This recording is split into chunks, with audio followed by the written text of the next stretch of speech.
So starting with our next topic of the unit 2, which is entropy.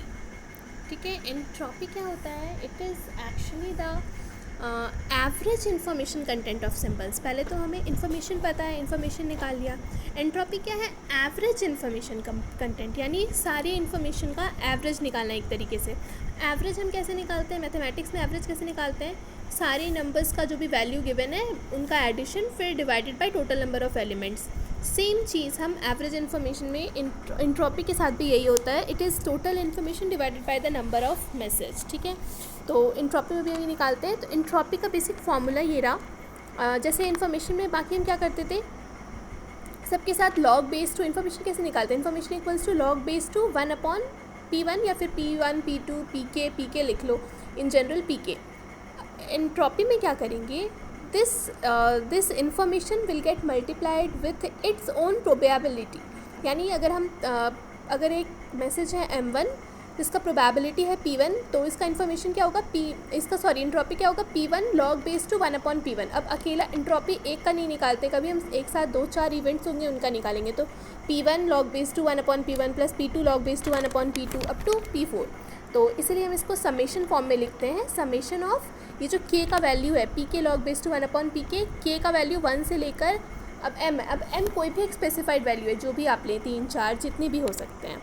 ठीक है, now moving on to the properties. Okay, then we will see the properties of entropy. Okay, so properties में सबसे first property of entropy is zero if the event is sure. मतलब अगर event आपका sure है, मतलब fix है, certain है, तो एंट्रोपी ज़ीरो होगी. अब देखो एंट्रोपी किस पे डिपेंडेंट है? प्रोबेबिलिटी पे, एक्चुअली इन्फॉर्मेशन पे डिपेंडेंट है. लॉग बेस्ड एंट्रोपी का फॉर्मूला क्या है? समेशन में PK log base two 1/PK. अब ये लॉग बेस टू 1/PK क्या है? इन्फॉर्मेशन है. और हम क्या बोलते थे, जब हमारा कोई अगर किसी इवेंट के होने की प्रोबेबिलिटी 0 है या फिर 1 है, तो इन्फॉर्मेशन कितना आता था हमारा उससे? 0. जब इन्फॉर्मेशन ही 0 आ रहा है तो एंट्रोपी क्या आएगा? एंट्रोपी क्या है actually? Information multiplied with the probability. जब इन्फॉर्मेशन ही 0 है तो प्रोबेबिलिटी कुछ भी हो जाए, इन्फॉर्मेशन तो 0 ही होने वाला है, यानी एंट्रोपी 0 ही होने वाला है. इसीलिए एंट्रोपी इज़ 0. ये सबसे पहली प्रॉपर्टी है. इसका प्रूफ भी यही है जो मैंने बताया. एंट्रोपी निकाल लो, एंट्रोपी 0 हो जाएगा. Entropy multiplied with its probability, it will be 0. ठीक है, नेक्स्ट प्रॉपर्टी है when PK equals to 1/M for all M symbols. तो ये सिम्बल्स क्या होंगे? Equally likely.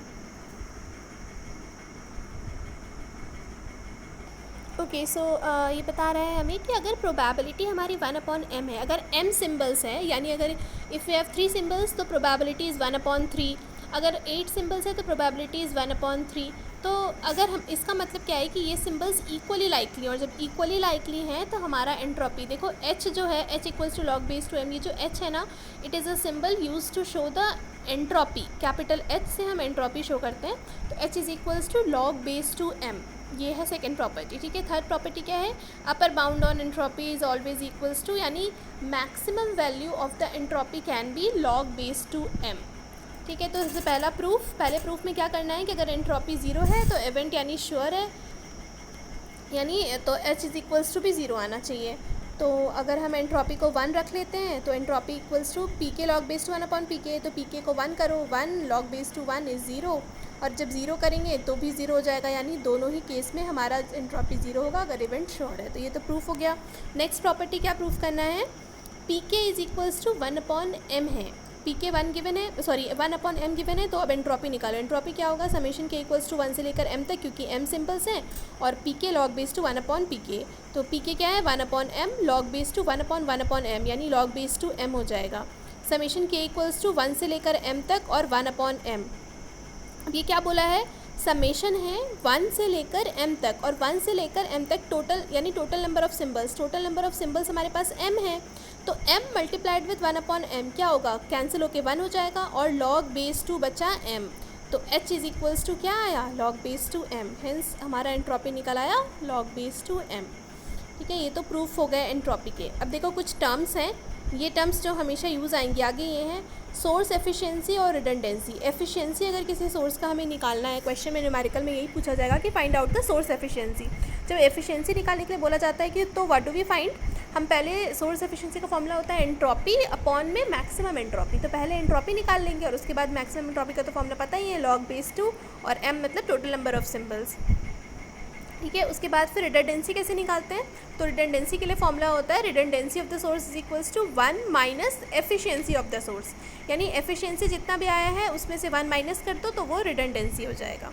उसके बाद एक और टर्म आता है इन्फॉर्मेशन रेट। इन्फॉर्मेशन रेट को हम कैपिटल R से डिनोट करते हैं और capital R equals to small r multiplied with h। h क्या है, एंट्रॉपी, और ये स्मॉल r क्या है, ये वो रेट है at which the message is generated. ये जो स्मॉल आर है ना, it will always be provided to you, हमेशा हमें गिवन होगा न्यूमेरिकल में, और हमें कैपिटल आर निकालना होगा इन्फॉर्मेशन रेट। अब देखो इन्फॉर्मेशन रेट का भी कुछ वो बिट है, तो बिट कैसे निकालते हैं, capital R is equals to small R का बिट यूनिट क्या होता है, मैसेज पर सेकेंड, क्योंकि रेट है किस रेट से, तो रेट क्या होगा, बिट पर सेकेंड, और एंट्रॉपी का यूनिट क्या होता है, इन बिट्स पर मैसेज। रेट क्या है, मैसेज पर सेकेंड, और एंट्रॉपी का यूनिट क्या है, बिट्स पर मैसेज। इन्फॉर्मेशन का यूनिट क्या होता है, बिट, और एंट्रॉपी का यूनिट होता है बिट्स पर मैसेज, ठीक है। तो ये टर्म्स हो गए एंट्रॉपी के साथ।